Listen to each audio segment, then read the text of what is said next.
Al excelentísimo Monseñor Lisandro Emilio Terán Bermúdez, arzobispo coadjutor de la Arquidiócesis de Mérida, quien nos disertará sobre el tema María y la Iglesia, una relación tipológica.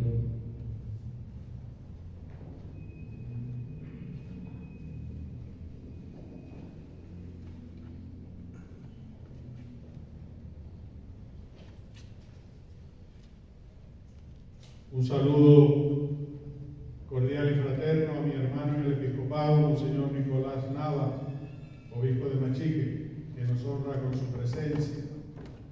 Reverendo Padre Julio León, rector de este seminario, y demás sacerdotes que conforman el equipo formativo de dicho seminario, apreciado claustro de profesores y profesoras, seminaristas, religiosos, religiosas, hermanos y hermanas en Cristo. Me han pedido en esta lección inauguralis disertar sobre María y la Iglesia, tema amplísimo, y dicho tema va a estar centrado en la relación tipológica que existe entre María y la Iglesia, es decir, María como modelo de lo que es la Iglesia.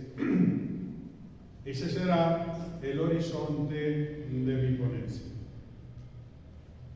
Las primeras comunidades cristianas llevan adelante un lento pero eficaz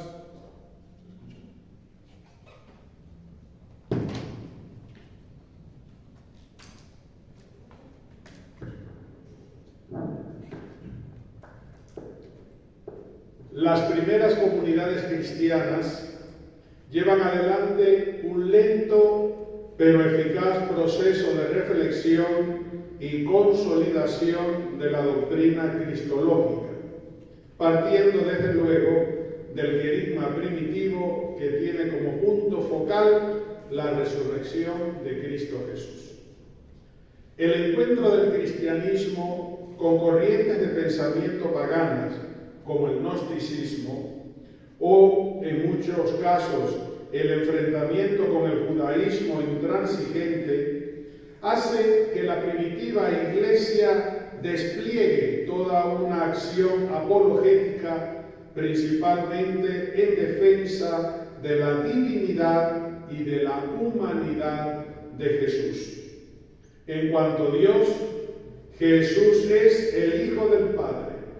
Es el Verbo eterno preexistente desde siempre. En cuanto a hombre, Jesús es el Dios encarnado, hecho hombre por obra del Espíritu y nacido de María Virgen. En medio de estos debates en torno a la figura y misión redentora de Cristo Jesús, es donde aparece la persona de María, la cual es presentada como verdadera Madre Virgen del unigénito Hijo de Dios, de modo que se otorga a María una preeminencia en todo el conjunto del misterio de Cristo y de la Iglesia. Quiero hacer un paréntesis. Solo se aborda el misterio de María a la luz del misterio de Cristo, no en sí misma, sino que es el debate, la reflexión, la discusión que va clarificando la imagen del Redentor, la que le va dando paso a la consideración de María como Madre del Redentor. El punto de partida de los Santos Padres para indicar el papel de María en la economía de la salvación es precisamente la Sagrada Escritura, y dentro de esta el Evangelio se reviste de una importancia singular. Los evangelistas, al momento de reflexionar sobre la vida y el ministerio de Jesús para la composición de sus evangelios, recogen los datos existentes sobre María, la Madre del Señor. La mayoría de los mismos se encontraban en forma de tradición oral, pero también existía material escrito. Tal es el caso de San Pablo, cuando escribiendo a los Gálatas les recuerda que Jesús es nacido de mujer. Gálatas 4:4. Una vez conformados los evangelios, la noción que de los mismos dan de María es reconocida como tradición cristiana y por tanto habría de ser transmitida a través de la predicación, implicando esta acción el resguardo del patrimonio doctrinal de la incipiente Iglesia frente a cualquier desviación procedente de sectas, sistemas filosóficos, etc. Así, poco a poco, María adquiere una grandeza significativa en cuanto que es instrumento humilde elegido por Dios para llevar adelante el plan salvador. La Iglesia va manifestando una expresión de amor filial hacia María, la Madre de Cristo, y la ve unida a la persona del Hijo, de modo que es exacto afirmar que la fe que se despliega en torno al misterio de María es a su vez una reafirmación de la fe en Cristo Jesús. En la elaboración de una reflexión teológica más acabada sobre la obra redentora de Cristo, los padres expresan la idea de María como segunda Eva. Este es nuestro primer punto de reflexión. Este paralelismo, antitético, por supuesto, Eva-María, se articula en el destacar los hechos que llevaron a cabo cada una de ellas para luego extraer las consecuencias de los mismos de cara a la historia del género humano. Eva comportó desgracia y ruina. María, por su parte, trajo la salvación. Consecuencia de este paralelismo es que se ve a María desempeñando un papel especialísimo en la historia de la salvación, pero siempre dentro de un encuadre netamente cristológico. La atención a María es consecuencia de la reflexión cristológica en cuanto se resalta la función que ésta cumple al lado de su Hijo. Ella es la Virgen Madre de Jesús, autor de la salvación. Precisamente el paralelismo Eva-María es el primer intento por destacar la función cristológica y soteriológica del discurso sobre la Madre del Salvador. San Justino será el primero que establece el paralelismo entre María y Eva. Y es precisamente en el establecimiento de esta relación paralélica donde reside la originalidad de su mariología. El tema fundamental de toda la teología de San Justino es el plan creador y salvador de Dios que se ha manifestado y realizado en la persona de Cristo. La encarnación de Jesús y su concepción en su seno virginal son dos misterios que San Justino enmarca dentro del gran proyecto de salvación que Dios tenía destinado para su pueblo. El paralelismo Eva-María surge cuando San Justino argumenta que Dios ha querido llevar nuevamente a la humanidad a su inocencia original. Y la lleva a su inocencia original por medio de la misma vía por la cual fue precipitada al pecado y a la muerte. Indicará entonces el apologista que así como Eva, virgen desobediente, engendró el pecado y la muerte para el hombre, así María, virgen obediente, da la vida al nuevo Adán, Cristo Jesús, el cual libera al hombre de la esclavitud, de la muerte y del pecado. Afirma San Justino, cito, porque Eva, cuando aún era virgen e incorrupta, habiendo concebido la palabra que le dijo la serpiente, dio a luz la desobediencia y la muerte. Mas la Virgen María concibió fe y alegría cuando el ángel Gabriel le dio la buena noticia que el Espíritu del Señor vendría sobre ella y la fuerza del Altísimo la cubriría con su sombra, por lo cual lo nacido en ella santo sería el Hijo de Dios, a lo que respondió ella, hágase en mí según tu palabra. Fin de la cita. La posibilidad del paralelismo Eva-María es posible para San Justino desde la perspectiva de la virginidad que caracteriza a Eva y a María. Esta virginidad se define por ser una disponibilidad receptiva. Ambas mujeres, desde su virginidad, ponen en ejecución un acto moral que empeña a toda la humanidad. La Virgen Eva, un acto de desconfianza y desobediencia a Dios. La Virgen María, un acto de fe y de obediencia a la palabra de Dios. San Ireneo desarrollará con mayor profundidad teológica el paralelismo Eva-María que inició San Justino. Partiendo de la correspondencia Adán-Cristo, San Ireneo explica cómo Cristo, encarnándose, recapitula al antiguo Adán, porque así como Adán fue plasmado con tierra virgen, así Cristo se encarnaba en María, que era virgen. El Verbo eterno del Padre se hace ahora también Hijo del Hombre, convirtiéndose en nuevo Adán.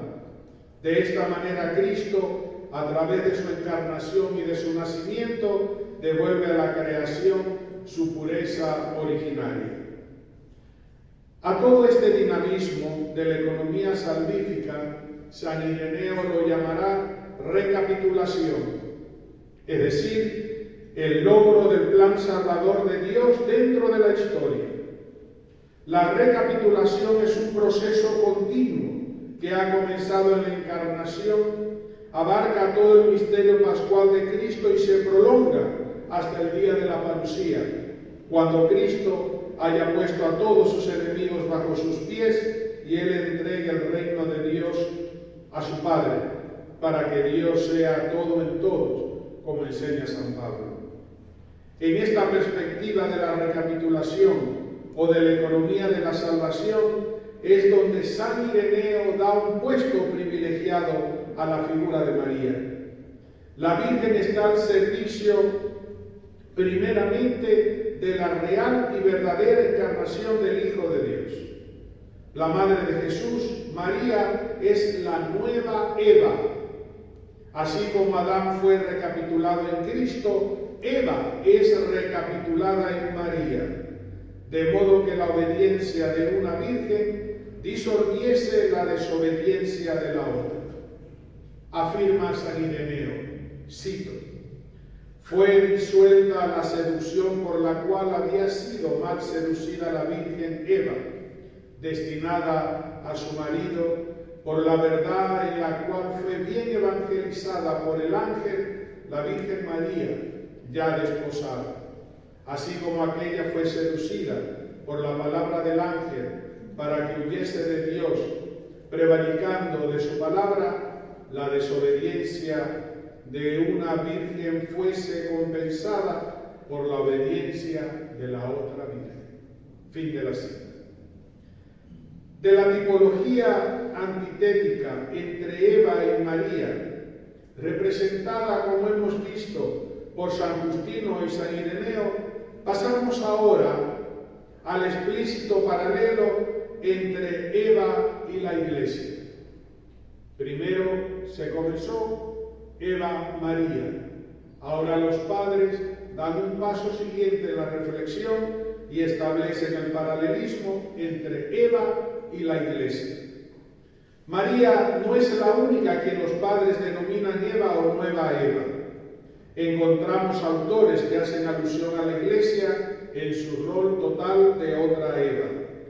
El resurgimiento de una nueva Eva, la Iglesia, restaura a la primera Eva que falló por el pecado, tal y como lo señala Génesis 3, 6, 7. Este paralelismo Eva-Iglesia hunde sus raíces en la Escritura misma. El apóstol Pablo establecía ya el paralelismo Adán-Cristo, pues Adán es tipo, figura de aquel que ha de venir, conforme en Romanos 5:14. Cristo se constituye en el Adán definitivo, así como el primer Adán fue causa de la desgracia universal, el segundo Adán es causa de salvación definitiva.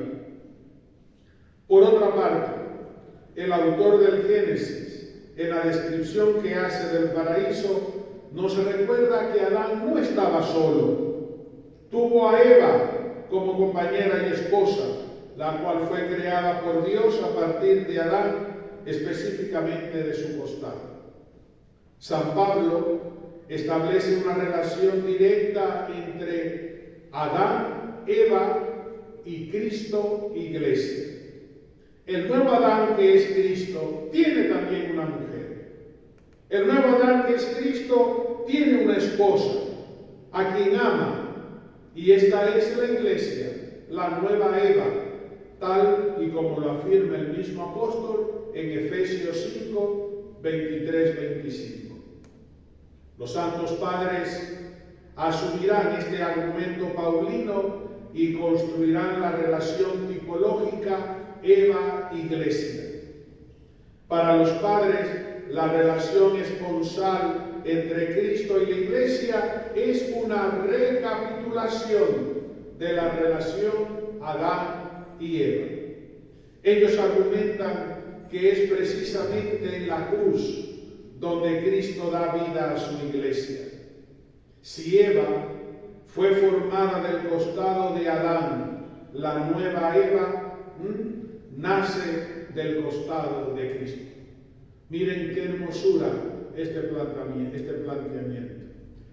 Así como Eva sale del costado, de la costilla de Adán, así la Iglesia nace en la cruz del costado de Cristo.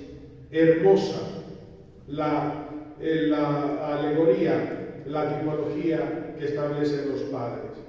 La Iglesia brota del costado abierto de Cristo en el sueño de la muerte como nueva Eva, purificada y renovada, sin manchas ni arruga, sino que sale la nueva Eva, la Iglesia del costado de Cristo, santa e inmaculada.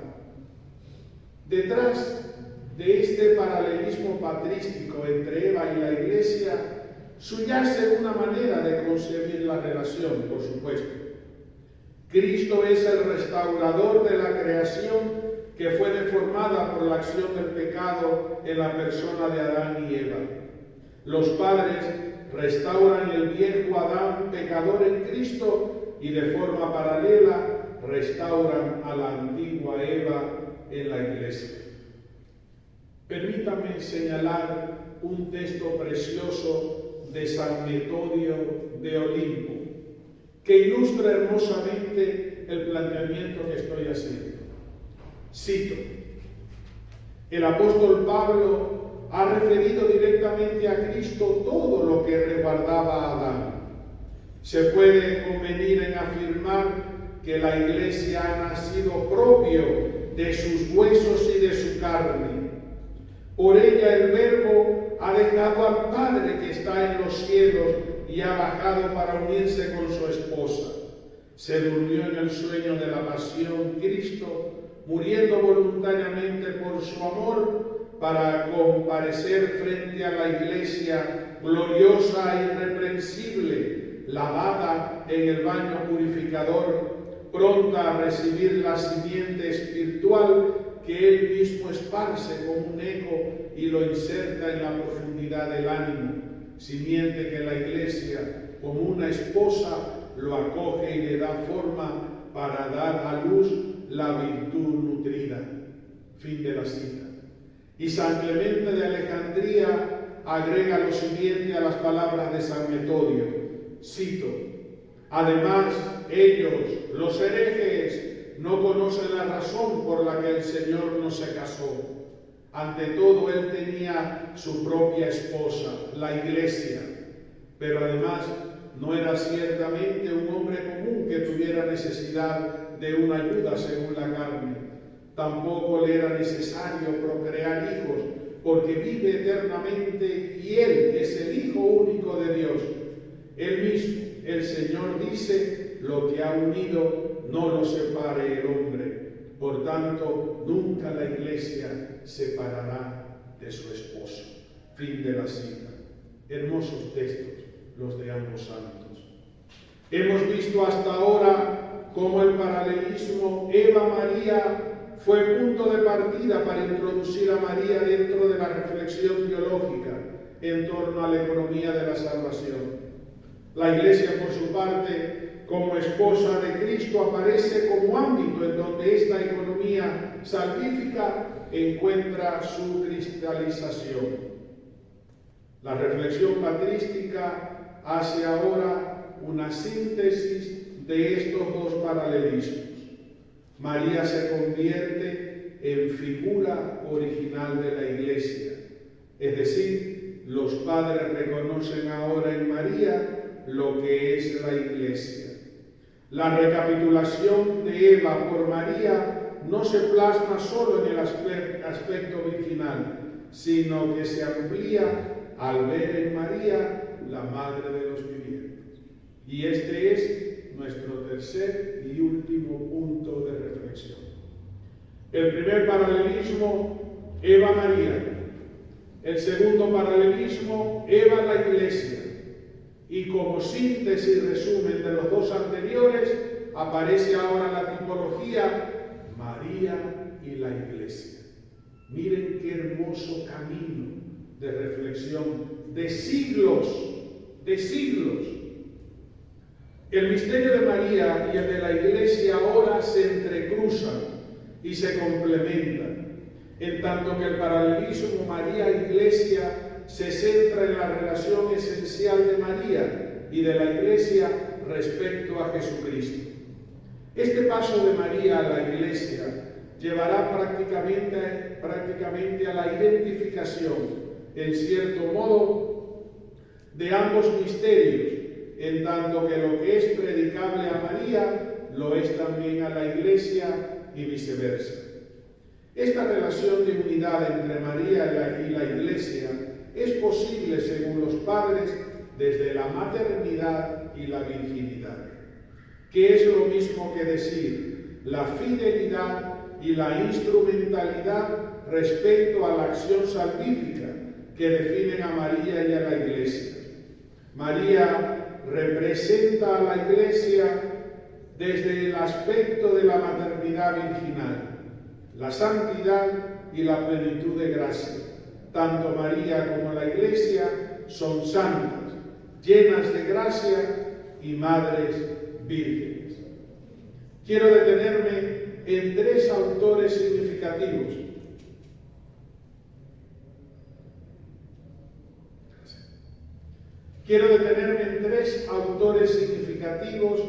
Para este último paralelismo, como lo son Orígenes, San Ambrosio de Milán y San Agustín de Hipona. Estos tres autores articularán de manera magistral esta correspondencia significativa entre María y la Iglesia. Uno de los vértices fundamentales de la teología de Orígenes es su cristología, y dentro de la misma, la defensa que Orígenes hace de la divinidad de Jesús, ya que ello implica su concepción virginal y por ende la figura de María. Para Orígenes, María fue una mujer virgen de condición humilde, escogida por Dios para ser madre de su Hijo. El Verbo eterno del Padre nace como hombre de María Virgen sin perder su condición de verdadero Dios. Jesucristo, comenta Orígenes, y cito, Es el que ha venido al mundo, el que ha nacido del Padre antes de toda criatura. Él, después de haber coadyuvado como ministro del Padre a la creación del universo, en los últimos días, anonadándose, se ha hecho hombre, se ha encarnado, sin dejar de ser Dios como lo era. Fin de la cita. Orígenes defiende la perpetua virginidad de María. Ella ha concebido virginalmente a Cristo. De ella Cristo ha tomado su carne y aún después del parto continúa siendo virgen. María es así la Virgen perpetua, la Virgen Santa, que obediente al diseño salvador de Dios, concibió a su Hijo único, el cual nació de María, y no por o a través de María. Al respecto comenta de nuevo Orígenes, cito: este sería el sentido correcto de la Escritura, sin prestar atención a aquellos que dicen por María y no de María. Aquello que el apóstol ya de antemano había dicho, pero al llegar la plenitud de los tiempos envió Dios a su Hijo, nacido de mujer, nacido bajo la ley, y para que recibiéramos la condición de hijo. ¿Te fijas que no dice por mujer, sino nacido de mujer? Fin de la cita. Para Orígenes, al igual que María, la Iglesia es virgen. Virginidad que se concreta en la pureza e integridad de la fe que la une a Cristo, su esposo. La Iglesia, en la profundidad de su ser, en su alma, conserva una fe inquebrantable en su Señor. No se deja seducir ni por sistemas filosóficos, ni esoterismos, ni supersticiones, sino que se mantiene fiel en la predicación del único Cristo, viviendo en la ortodoxia de esta fe. Así nos los confiesa Orígenes. Cito: Cristo, en la sinceridad de la fe, ha escogido para sí a la Iglesia, ha tomado una virgen de su parentela. Fin de la cita.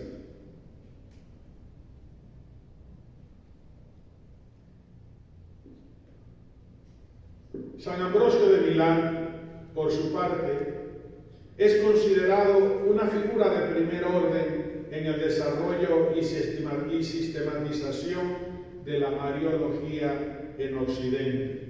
Con una inteligencia verdaderamente admirable y preclara, San Ambrosio profundizó en el misterio de María y de la Iglesia, intuyendo la relación profunda que las une.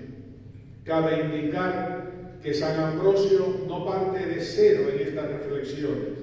Él, además de emprender un estudio asiduo de la Escritura, conoció las obras de los teólogos griegos, entre ellos Orígenes, que tendrá una repercusión significativa en toda la teología del milanés. El santo obispo atribuye a la realidad de la Iglesia las características propias de la persona de María. San Ambrosio considera a la Iglesia bajo el mismo criterio de María. Lo que es justo de una individualidad real, la de María, lo asigna a una corporeidad, a una entidad corporativa que es la Iglesia. De aquí que sea San Ambrosio el primer santo en la Iglesia en aplicar a María la expresión María est typus ecclesiae, es decir, María es tipo de la Iglesia.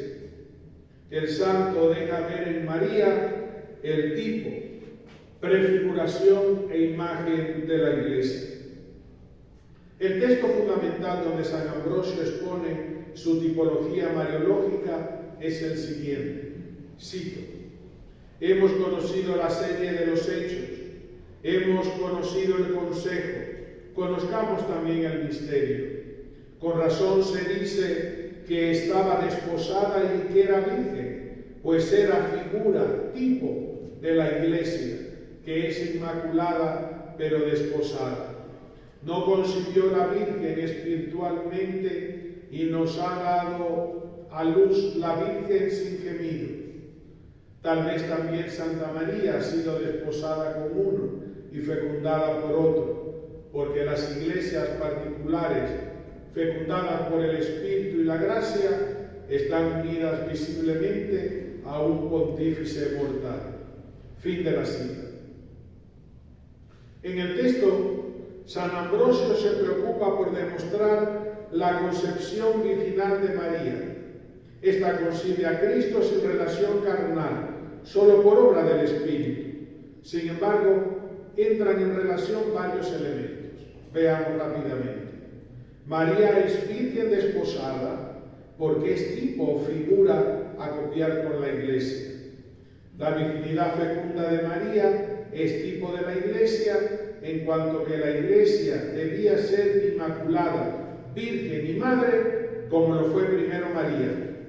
Pero al interno del texto mismo, el paralelismo María-Iglesia se rompe cuando aborda el tema del esposo. Bajo el aspecto de lo esponsalicio, San Ambrosio no desarrolla el argumento comparativo María-Iglesia. María está desposada con José, en cambio la Iglesia es esposa de Cristo y a su vez cada iglesia local está unida a su obispo. La maternidad fecunda es pues el punto de relación o paralelismo entre María y la Iglesia.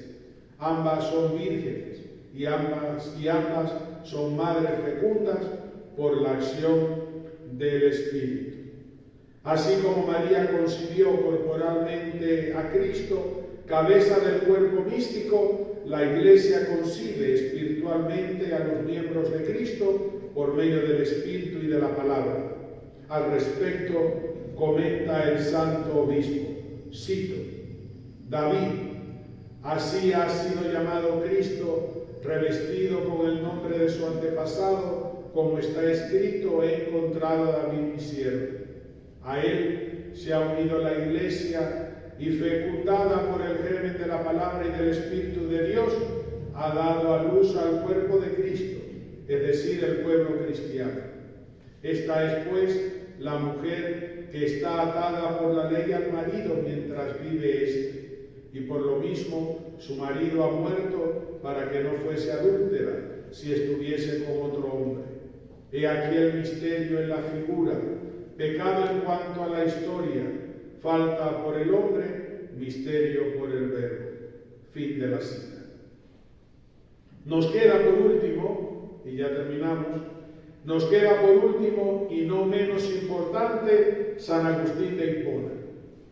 San Agustín ve en María el modelo y tipo de la Iglesia, ya que en su constitución el misterio eclesial copia el ideal de la virginidad y maternidad de María.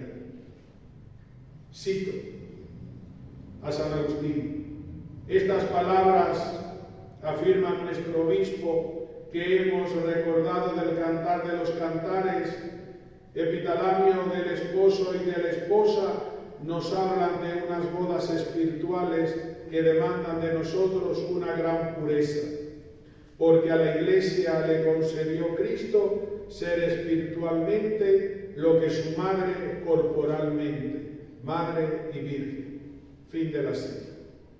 Para San Agustín, gracias a su maternidad virginal, María queda constituida en el modelo original sobre la cual se conforma la Iglesia. Es en la Madre de Cristo donde la Iglesia tomará sus primeros rasgos para adquirir en ella su plena fisonomía. De allí que María sea tipo de la realidad eclesial.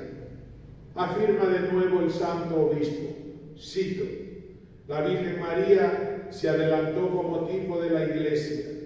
¿Por qué, os pregunto, es María Madre de Cristo, sino porque dio a luz a los miembros de Cristo? Y a vosotros, a quienes estoy hablando, que sois miembros de Cristo, ¿quién os ha dado a luz? Oigo la voz de vuestro corazón. La Madre Iglesia, esta Madre Santa, honorable, semejante a María, da a luz y es virgen. Fin de la cita. Para el santo africano, Cristo mismo fue el que configuró su iglesia, no en igualdad a María, sino en semejanza a María. Así lo sustenta el santo. Él, Cristo, es el más hermoso de los hijos de los hombres, hijo de Santa María, esposo de la Santa Iglesia, a la que hizo semejante a su madre. Es pues en el plano de la semejanza que María se convierte en tipo de la Iglesia para el doctor africano. Y sobre este plano de semejanza es que la Iglesia imita a María y afirma de nuevo el santo obispo, cito: así pues la Iglesia, imitando a la madre de su Señor, dado que el cuerpo no pudo ser virgen y madre a la vez, lo es en la mente. Fin de la cita. María, que es virgen y madre antes de la Iglesia, al generar físicamente a Cristo, cabeza de la Iglesia, desempeña una función tipológica en relación a la Iglesia, pues ésta está llamada a ser virgen y madre como María, al engendrar a los miembros de Cristo por medio de la palabra y del sacramento. Para el santo africano, tanto María como la Iglesia son madres, ya que ambas generan a Cristo. María engendra físicamente a Cristo, el Hijo unigénito de Dios, el cual se constituye en cabeza de la nueva humanidad. La Iglesia, a semejanza de María, engendra a Cristo dando a luz a los miembros de Cristo.